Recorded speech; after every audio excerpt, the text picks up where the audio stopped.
Kabajamtoota hordoftoota keenya toora peejii keenya ergaa fayyinaa TV fi Obdii Miidiyaatiin tajaajila keenya isiniif darbaa turee fi darbaa jiru dhaggeeffataa kan turtaniif dhaggeeffataa kan jirtan hundi bakka jirtanitti nagaanii fi ayyaanni Waaqayyoo isiniif haa baay'atu.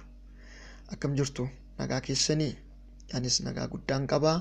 Gooftaan keenya inni guyyaadhaa gara guyyaatti ayyaana isaa nagaa isaa nuuf baay'isee har'aan nu ga'ee ulfina guddaa afudhatu. Ani obboleessa keessan tajaajila keessan Pastor Dandanaadha.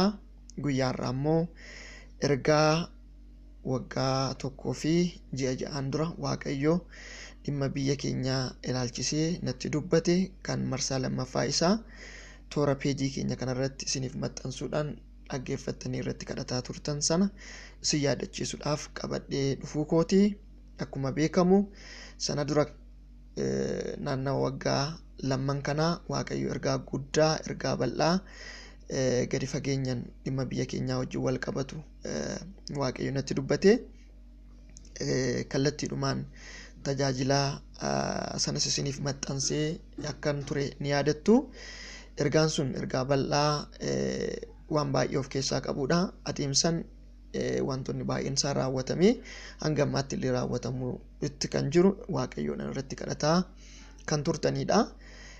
Hanga dhiyeenyatti keessumaayyuu torbeewwan darbe keessa dhimma koronaa vaayirasii wajjin wal qabatee ergaa waggaa lamman darbe dubbatame rikardii sana keessatti ergaa darbe si yaadachiisuudhaan baay'een keessan yaadattanii irra deebitanii Waaqayyoon kadhataa akka jirtan akka waldaa lafarraattis akka waldaalee online irrattis Abbaa Gadaa Waaqayyoon kadhataa akka jirtan nan beeka. Dhugaatiin garaagaraas kallattiiwwan garaagaraatiin naqaqqabaa miidiyaalee hawaasaa garaagaraa irratti chaanaalii tokko tokko irratti raawwisaa wajjin darbee argaan ture.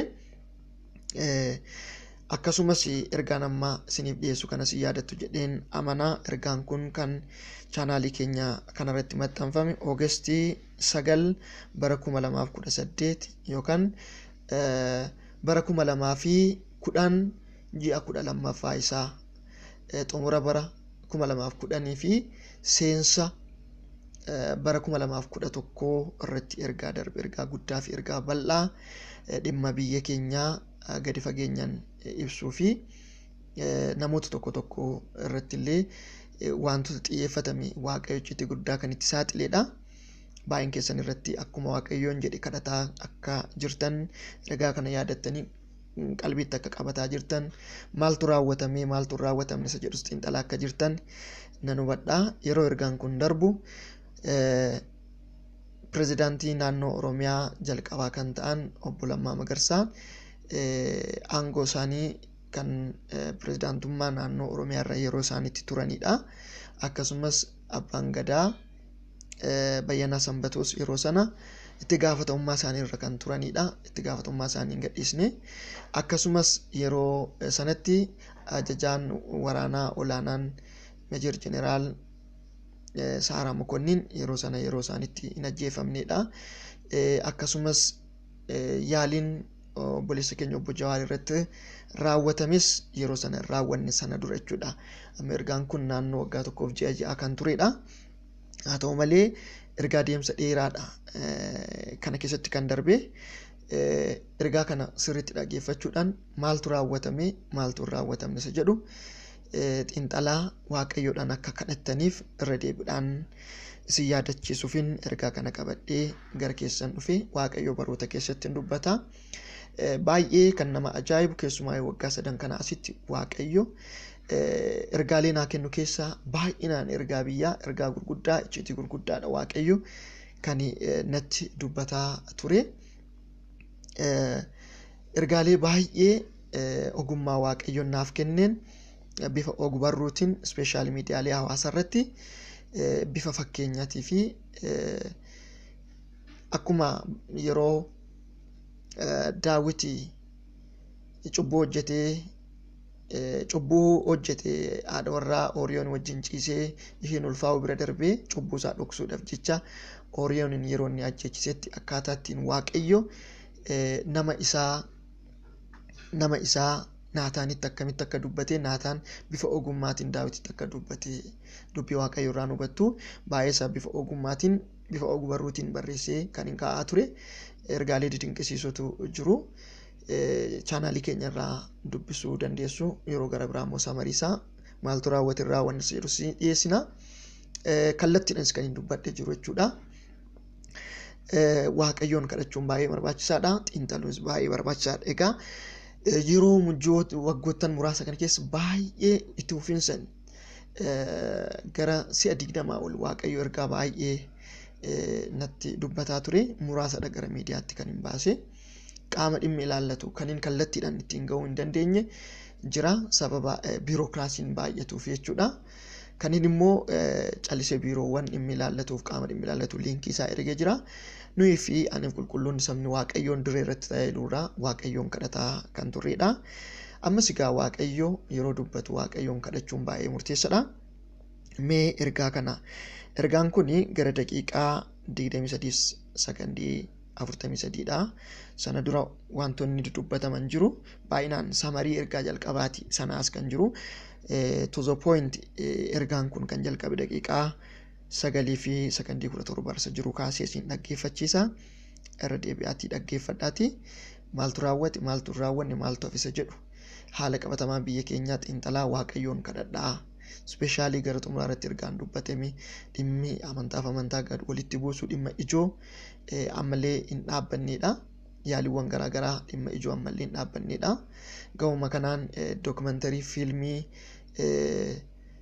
intelligensiin Itoophiyaa hojjete galgala kana dhaggeeffadheen ture taateewwan humnoonni qindooman kan biyya alaa biyyoota alaa fi biyya keessaa waliin qindaa'anii meeshaa jajjabaaf ulfaataa biyya kana keessatti galchuudhaan jeequmsaa fi balaa baay'ee geessuudhaaf otoo qophaa'amee jiru akkuma waaqayyoon dubbataa ture haala ittiin irra ga'amee to'annaa jala galame chaanaaliiwwan garaagaraa na caala odeeffannoo isa warri qabdan sarchi gootanii dookumentiiwwan sana baastanii ergaa kanaa wajjin wal bira qabdanii ilaaluu akkasumas taateewwan ta'an wal bira qabdan ilaaluu dandeessu kallattiidhumaan isinin affeeraa. Kiristoos bara baraan gooftaan waaqayyo ija koo hafuuraa banee wanta itti aanee jiru natti agarsiise. Lafa dhooqa mandara yookaan magaalaa xiqqoo dhooqa keessa jirtu. Naannoo kana yookaan naannoo sana jedhee kan hin beekne sana jidduutti namoota walitti qabamanii argaan ture. Lakkoofsa namoota kanaa nama 15dha. Lafa gadi jedhaadha.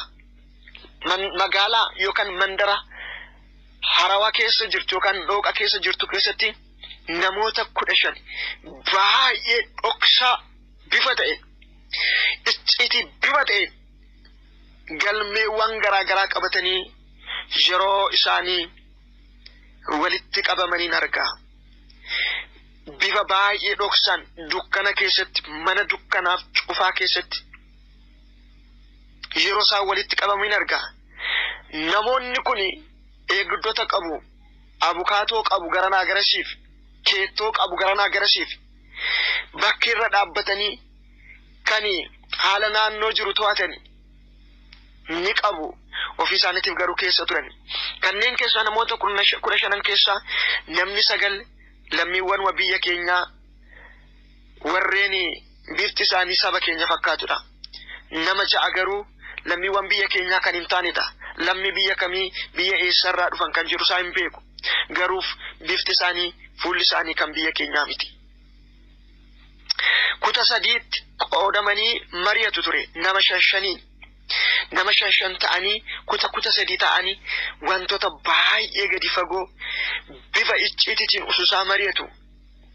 Erga mari'atanii xumuranii kuta 3 walitti dhufanii iddoo tokko ta'anii galmee tokko irratti yeroo isaan barreeffachuu jalqabaniin argaa. Yeroo barreeffatanii wanti isaan mari'atanii shira hamminaa kan balleessuu fi kan ajjeesuu ture. Bareechatiin dhaggeeffadhaa. Yesus Kiristoos maqaan isaa kan ulfaate haa ta'u. Kanaaf jalqaba irratti namoonni kun erga walitti qabamanii maqaa nama 5 barreeffataniin argaa. Maqaa nama 5 qofa otoo hin taane namoota akka iskiriinitti fuuldura koo deemu. Namoota 5 kana jidduutti argaa. Ajandaa guddaa fi ijoo warra walitti qabaman kanaaf kan ta'an namoota 5 isaan jidduutti mariidhaaf kan ta'e otoo hin taane warra irratti mari'atamanii fi warra irratti damni yaadamu fuuldura kootti nan argaa marii isaanii jidduutti Dr Abiyyiin akkasumas Abbaa Gadaa Bayyanaa Sanbatoon Jawaar Muhammadiin akkasumas Dr Kabajaa Lammaa Magarsaa fi namni inni 5ffaanii maqaa isaa hin beeku bifa isaa malee haa ta'u malee ajajaa humna waraanaa olaanaa keessaa tokko kan ta'edha. Namni kun ajajaa humna waraanaa olaanaa keessaa yookaan aangoo humna waraanaa irratti kan qabu olaanaa keessadha. Maqaa nama kanaa hin beeku. Bifa isaa kanneen kun 5 fuuldura koo dhufanii yeroo darbaniin argaa. Ajandaan guddaan inni ijoon kanneen namootaan kana 5niiti. Karoora yeroo gabaabaa fi karoora yeroo dheeraa jedhanii bakka lamatti qabataniitu jiru. Karoora yeroo gabaabaa isa jedhu keetti namoota kana 5 argaa. Namoota 5 kana irratti bifa baay'ee dhoksaa ta'een wal xaxaa ta'een karaalee hanga ammaatti yaalamee godhamee hin beekne beekumsaan kan malaan kan daangeffame bifa baay'ee qaroomee ta'e qaroomeen namoota kana irratti ijjannoo fudhachuuf yeroo isaan mari'atan argaa. Deles Proda Kimora Vidi Bigas Proda Shidi Bigas Lavinda Benias Sota Vandorias hanga ammaatti karaalee yaalamee hin beekamne bifa baay'ee qaroomaa ta'e tarkaanfiin hamaa tarkaanfiin badaan fudhatamuuf yeroo mari'atamu argaa. Tarkaanfiin kanneen 5 kana irratti fudhatamu gosa 2. Kaan isaanii tarkaanfii ajjeechaa, kaan isaanii sammuu irratti tarkaanfii dhiibbaa uumu. Otoo lubbuun jiru tajaajilaa fi hojiidhaan haala wanta taasisu bifa baay'ee gadi fagoo ta'een gochuudhaaf akka yaadame Waaqayyo natti hime. Mariin isaanii ajandaan isaanii namoota 5 kana irratti kana naan jedhe Waaqayyo mul'ata kan argeen booddee Vatirodi Bogosta Vrandi Shalabadi Dibigat kan isaanii ajjeechaadhaan lafa hin eegamneef bakka hin eegamneef namoota hin eegamneef kan isaanii ajjeechaa otoo hin taane sammuu isaanii irratti nageenya isaanii irratti wanta hamaa uumuudhaan tajaajilaan ala akka ta'an. Kunneen kun kaayyoof karoora yeroo gabaabaa raawwatamuudhaaf itti walii galame akka ta'edha. Itti aansee galmee qabatan irratti maqaa namoota baay'ee galmeeffatanii argaa. Ijjannoo lammataa jedhanii. Achirratti maqaa hayyoota keenyaa maqaa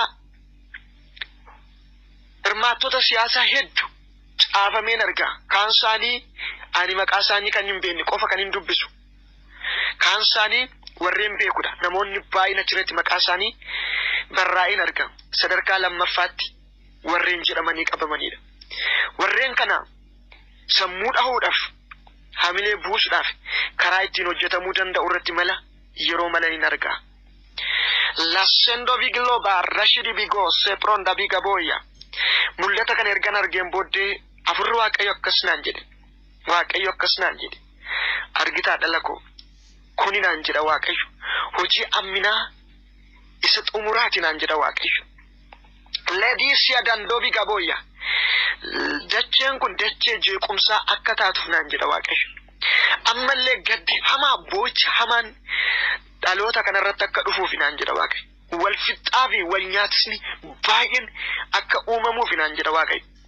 Warreen sammuu isaanii hafuura hammeenyatiif booji'an naan jedha Waaqayyo. Hanga dhumaatti hanga caafitti hanga lubbuu isaanii dabarsanii kennanitti waliif kakataniiru naan jedha Waaqayyo. Akka namoonni waliigaltee tokko waliigalanii waliigaltee deeggarsaa ta'u dhimma tokko kan ijaarsaa isarratti waliigalanii dokumentii sana wal jijjiiranii qubeessaa isaanii dhiiga cuuphanii yeroo isaan barreessanii fi quba isaanii ashaaraa isaanii dhiiga keessa cuuphanii yeroo isa harkaan qubeessadhaan mallatteessanii alatti ashaaraa yookaan quba isaaniitiin yeroo isaan waadaa waliif galan galmeen kun garuu lafa namni hin argine lafa eenyu hin beekne akka dhokatuuf lafa jala dhoksuudhaaf kan itti walii galan akka ta'e mul'ata kanaan booddee Waaqayyotti dubbata. Badanii balleessuu isa xumuraa gara jabina hamminaatiin gara jabina cimaatiin humni jallinaan ba'ani karoorfatanii ba'anii jiru naan jedha Waaqayyo.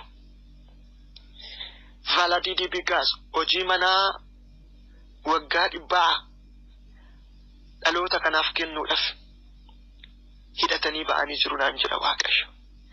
Radana Maglodius ijoolleen koo garuu sabni koo baay'een nagaadha wanti hundumtuu sirriidha isa jedhu wantoota irra keessaa qofa ilaalu garuu naan jedha Waaqayyo. Xissisni hamaan bukoon hamaan bukaa'eetu jira naan jedha Waaqayyo. Eleverenda iglobidi bigas kanaaf naan jedha tarkaanfii fudhachuudhaaf sochii isa xumuraa jalqabaatu jiru naan jedha Waaqayyo. Kanaaf naan jedha delevisa kopa ani Waaqayyo naan jedha akka waaqummaa kootitti hojii amminaa kana diiguudhaaf ani karaa mataa koo nan socho'a. Ijoolleen koo sabni koo warri na dhaga'an garuu fuula koo barbaaddatan akkasumas naan jedha Waaqayyo. Loodii gaashaadha namni hundi dhaloonni hundi hojii amminaaf hojii jallinaa kanatti akka dammaqu hojii amminaa kanaaf karaa ta'uudhaan badiisa humna hammeenyatiin qophaa'e kana keessaa qooda akka hin fudhanneef namoonni hundumtuu akka dammaqaniif warra si dhaga'uu danda'anitti naaf himi. Jirinnaan jedha Waaqayyo gooftaan maccaa. Laara baadidi bigaas sheval daiga murabidi soya mahadus sekroda mika alevendara shidi bigaas waadias wanti baay'een hin ta'otoo jedhamuu ta'e wanti baay'een hin jirotoo jedhamee jiraatee miidhaa hedduu uumee darbe. Laashidi bigaas har'as sabni baay'een ijoolleen koo baay'een homtuu hin ta'u jedhu garuu naan jedha Waaqayyo gooftaan maccaa. Humna hammeenyaa wajjin warri walii galan naan jedha. Jalashidi bigaas addunyaa hafuura hamaa wajjin hidhata godhatanii naan jedha Waaqayyo. Laaraa laabadidi bigaan doosee kireelee bediyaas miidhaa hamaa uumuudhaaf socho'aa jiru. Kunis immoo naan jedha Waaqayyo. Nalariida balbala banaa karaa mijataa barbaaddachuudhaan seenaa jiru. Garuu naan jedha Waaqayyo ijoolleen koo sabni koo warri na dhaga'u warri gara koo ta'e balbala hamminaa kan akka cufutti naa himi naan jedha Waaqayyo. Raba galadidi bigaas wantoonni kun naan jedha Waaqayyo gooftaan maccaa. Laadiyaas wantoonni hamoon inni kan xumuraa akka ta'u yaadameef karoorfame inni baay'een ulfaataa dhaabbachuu hin dandeenye isaa kun humna kootiin hin to'ataman naan jedha Waaqayyo. Garuu naan jedha Waaqayyo. Laasidi bigaas kanuma keessa naan jedha Waaqayyo. Gaagaamni hedduu ammallee jira naan jedha Waaqayyo. Boo'ichi hedduu ammallee jira naan jedha Waaqayyo. Dhiigni dhangala'uun ammallee jira naan jedha Waaqayyo. Imimmaan roobsuun ammallee jira naan jedha Waaqayyo. Qisaasa'amni baay'een ammallee jira naan jedha Waaqayyo. Amma xumuraatti humnoonni mata jabinaan deeman jiru naan jedha Waaqayyo. Leereen daa'igaa boorda shidi bigaas kanaaf naan jedha Waaqayyo. Sabni koo akka dammaqutti naaf himi. Sabni koo akka dammaqutti naaf himi naan jedha Waaqayyo.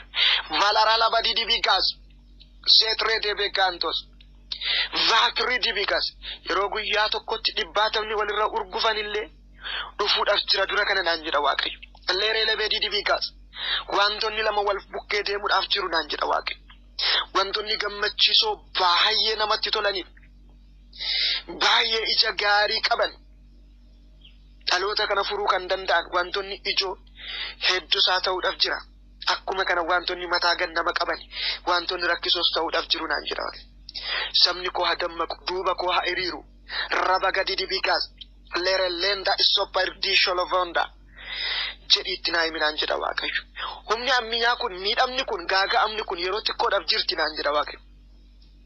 Haa ta'u malee ani yeroo gabaabaa keessatti raawwii nan godhaa fi daangaan ittiin godhaa nan ittisa naan jedha Waaqayyo. Sabni koo garuu adammaqu. Hadammaqu naan jedha Waaqayyo. Chalaafadiyas kana keessa namoonni miidhaman akka jiran Waaqayyo natti hima. Wantoonni rakkisoon tokko akka ta'an Waaqayyo natti hima. Haa ta'u malee hamaan biyya kanarratti akka dhufu ani hin eeyyamu. wantonni ta'u barumsaa fi dammaqinsa isiniif haa ta'u jedhinaan jedha Waaqayyo. Ramagadi dibigas yaaloo barashi dibigas akkasnaan jedha Waaqayyo. Mariyaan dhoksaan kun naan jedha Waaqayyo. Xaxaan dhoksaatti xaxame kun hin ba'u jedhamee dhiiga walii galanii dhiiga waliif kakataniiru naan jedha Waaqayyo. Warreen garee kana diiganii warreen garee kana hatanii ofis dhimma kana saaxilan immoo dhufuudhaaf jiru naan jedha Waaqayyo. Dhimmi kun naan jedha hin saaxilama naan jedha Waaqayyo. Shalavedias mallattoo akkasiniif ta'uuf naan jedha Waaqayyo. Dhimmi kun hin saaxilama naan jedha. Dhokatee hin hafu naan jedha Waaqayyo gooftaan macca.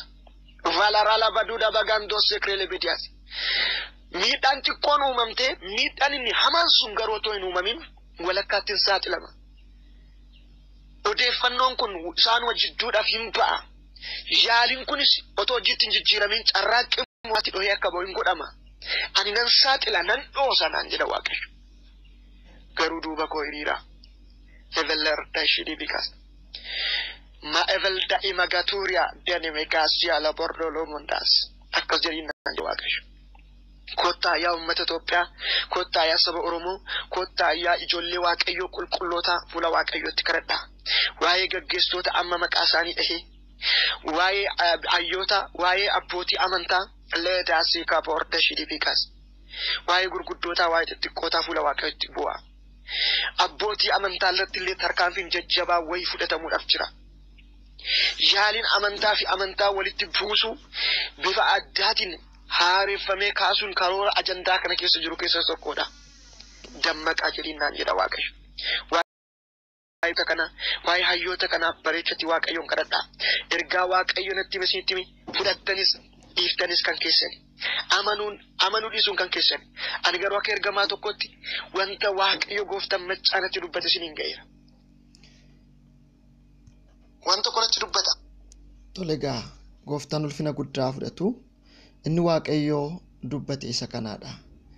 Har'arra dhaabbattanii yommuu dhaggeeffattan anis isin waliin yeroon erga kana dhaggeeffadhu miirri addaa baay'ee cimaan nutti dhagahamuu dhiisuu danda'a. Miira yeroo sana yeroo Waaqayyo dubbatu yeroon Waaqayyo irraa dhaga'aa ture hamma yeroo yaadadhu keessi kan koo baay'ee urgufama. Yeroon mul'ata sana argu dhaabbachuu taa'uu hin dandeenye.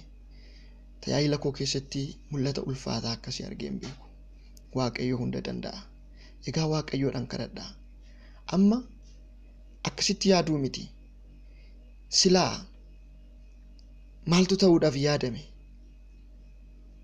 Akkasumas immoo mallattoon isaa mul'atee maaltu hafe? Maaltu xiqqoodhumatti dhohee ba'e? Silaa immoo maaltu ta'uuf ture isa jedhu yaadaa xiinxalaa. Ammallee maaltu